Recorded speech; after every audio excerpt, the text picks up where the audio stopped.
اللہ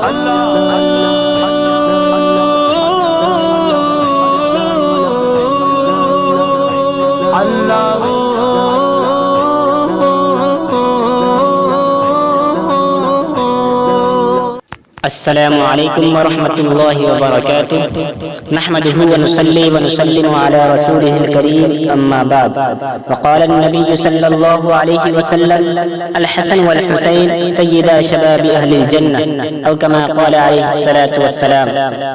میرے محترم بزرگوں اور عزیز ساتھیوں، حضرت امام حسین رضی اللہ تعالیٰ عنہ کی بہت سی فضیلتیں ہیں۔ انبیاء علیہ السلام کے سردار حضرت محمد مصطفیٰ صلی اللہ علیہ وسلم نے ان کے بہت سے فضائل کو بیان کیا ہے، اور ان کی فضیلت کے لیے یہ بھی چیز ہے کہ وہ نواسۂ رسول صلی اللہ علیہ وسلم تھے۔ حضرت علی رضی اللہ تعالیٰ عنہ کے صاحبزادے، حضرت فاطمہ رضی اللہ تعالیٰ عنہ کے صاحبزادے تھے۔ حضرت امام حسین رضی اللہ تعالیٰ عنہ کی فضیلت کے لیے یہ حدیث جو خطبے کے اندر پڑھی گئی کافی ہے۔ اللہ کے رسول صلی اللہ علیہ وسلم نے فرمایا کہ حسن اور حسین یہ دونوں جنتی جو لوگ نوجوان جنتی ہوں گے ان کے سردار ہوں گے۔ یہ بہت بڑی فضیلت کی بات ہے۔ حضرت امام حسین رضی اللہ تعالیٰ عنہ کی جو شہادت ہوئی یہ آنے والے مہینے ماہ محرم میں 10 محرم الحرام کو ان کی شہادت تھی۔ ان کی شہادت کافی دردناک اور حیرت انگیز تھی، اس لیے ان کی شہادت کے واقعات کو بیان کرنے کی کوشش کر رہا ہوں۔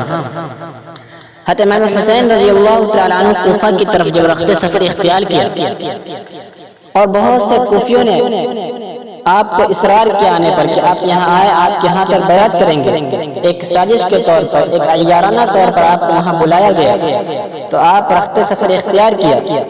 سفر میں روانہ ہوتے وقت عبداللہ بن عمر، عبداللہ بن عباس اور محمد بن حنفہ ان تمام لوگوں نے آپ کو بطور مشورہ کے روکا کہ آپ وہاں نہ جائیں، وہاں کے حالات درست نہیں ہیں، وہاں کے حالات صحیح نہیں ہیں، لیکن کیونکہ آپ سفر کا عزم کر چکے تھے اس لیے آپ روانہ ہو گئے۔ آپ سفر ہی میں سے اپنے چچا زاد بھائی محمد مسلم بن عقیل کو آپ نے روانہ کیا کہ وہاں کے حالات کی جا کے تفتیش کرے، محاسبہ کرے کہ وہاں کے کیا حالات ہیں۔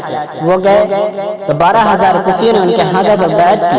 یہ بیعت بھی ایک سازش کے طور پر تھی، لہذا انہوں نے یہ اطلاع دے دی کہ ہاں یہاں کے حالات سازگار ہیں، درست ہے، آپ آ جائیں۔ جب سفر سے کچھ آگے بڑھے تو معلوم یہ ہوا کہ ان لوگوں نے ان کو قتل کر دیا۔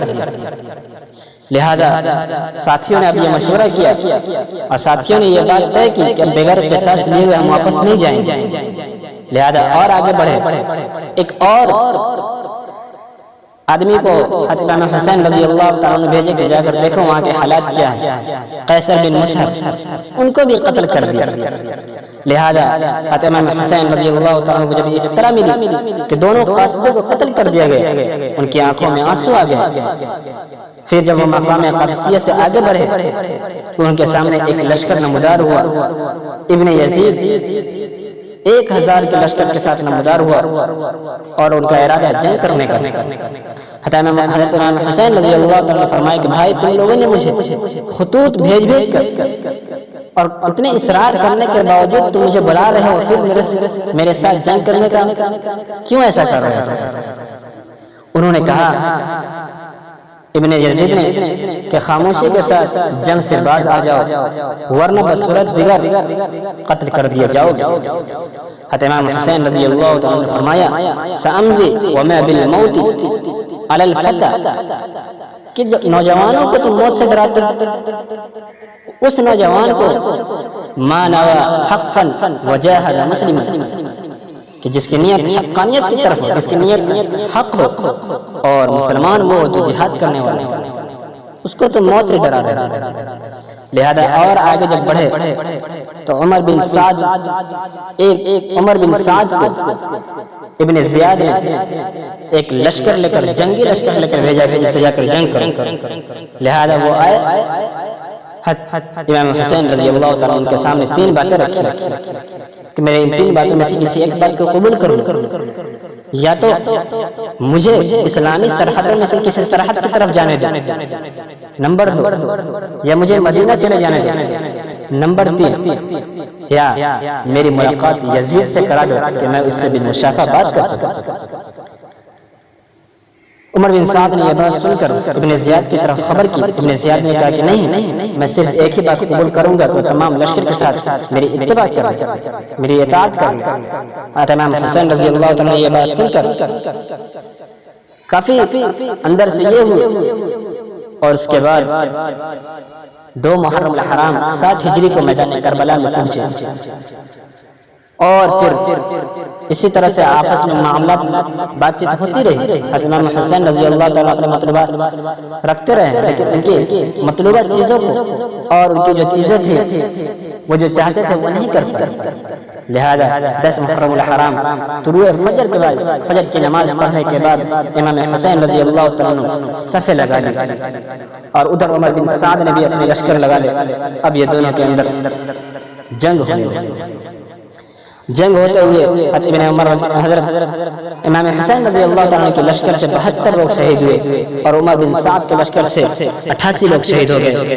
امام حسین رضی اللہ تعالیٰ جنگ کر رہے تھے، زرعہ بن شریف نے آپ کی گردن پر وار کیا، جس کی وجہ سے آپ کے اندر کمزوری آ گئی، آپ پیچھے کی طرف ہٹے تو سنان بن ابی عمرو نے آپ کے اوپر دوبارہ وار کیا، اور وار کرنے کے بعد پھر آگے بڑھ کے آپ کو ذبح کر دیا، آپ کی گردن کو تل سے جدا کر دیا، اور پھر آپ کے گردن کے ساتھ، آپ کے جسم اطہر کے ساتھ کافی گستاخیاں کی گئی، کافی بے حرمتیاں کی گئی۔ ابن زیاد کے سامنے آپ کے گردن کو پیش کیا گیا، آپ کے سر کو پیش کیا گیا، انہوں نے ہونٹوں کو چھریوں سے چیرا اور اس کو کاٹا، اس ہونٹوں کو چیرا، اس ہونٹ کو کاٹے جس ہونٹ کو نبی پاک صلی اللہ علیہ وسلم کے ہونٹوں نے چوما۔ میرے دوستو، وہ تاریخ نے اس دردناک عالم دور میں اور دردناک وقت کو قید کر لیا، اور کافی اس وقت کے مشقت دور تھے۔ حضرت امام حسین رضی اللہ تعالیٰ کے گردن کے ساتھ، ان کے جسم اطہر کے ساتھ گستاخیاں کی گئی، اور نواسے رسول صلی اللہ علیہ وسلم کو 10 محرم الحرام کو شہید کر دیا گیا۔ میرے دوستو، یہ میدان جنگ اور یہ کربلا کا میدان کافی دردناک تھا، بچوں تک کے لیے نہیں چھوڑا۔ ان ظالموں نے بچوں تک کو بچوں تک کو ذبح کرنے اور ان کے خون بہانے سے دریغ نہیں کیا۔ اللہ اکبر، اللہ اکبر۔